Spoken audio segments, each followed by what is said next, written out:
அஸ்ஸலாமு அலைக்கும் ஃப்ரெண்ட்ஸ், நம்ம கொள்ளு ரசம் எப்படி பண்ணன்னு பார்க்கலாம்.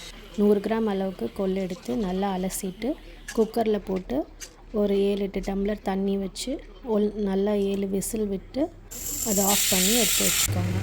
அதுக்கப்புறமா அது ஒரு பாத்திரத்தில் வடிகட்டிட்டு கொள்ளு தனியாக எடுத்து வச்சுக்கோங்க. இப்போ நம்ம எப்போயுமே ரசத்துக்கு ப்ரிப்பேர் பண்ணுற மாதிரி மிளகு, சீரகம், காஞ்ச மிளகாய், வெங்காயம், தக்காளி எல்லாம் போட்டு மிக்ஸி ஜாரில் அரைச்சிட்டு அதுக்கப்புறமா ஒரு சட்டியில் எண்ணெய் ஊற்றி நல்லெண்ணெய் நான் ஊற்றிருக்கேன். நல்லெண்ணெய் ஊற்றி கடுகு, காஞ்ச மிளகாய் போட்டு நம்ம செஞ்ச ரசத்தோட அரவையும் போட்டு அதில் நல்லா வதக்கிட்டு அதுக்கப்புறம் அதில் பெருங்காயத்தூள், அதுக்கப்புறம் நம்மளுக்கு தேவையான அளவு தண்ணி, புளி தண்ணி, அதுக்கப்புறம் நம்ம எடுத்து வச்சுருக்க கொள்ளு தண்ணி, இது எல்லாத்தையும் ஆட் பண்ணிக்கோங்க.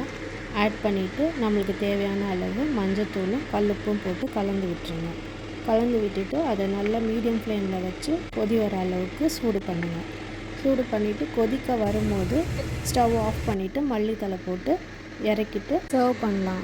இப்போ கொள்ளு ரசம் ரெடி. நீங்களும் செஞ்சு பார்த்துட்டு கமெண்ட் பண்ணுங்கள்.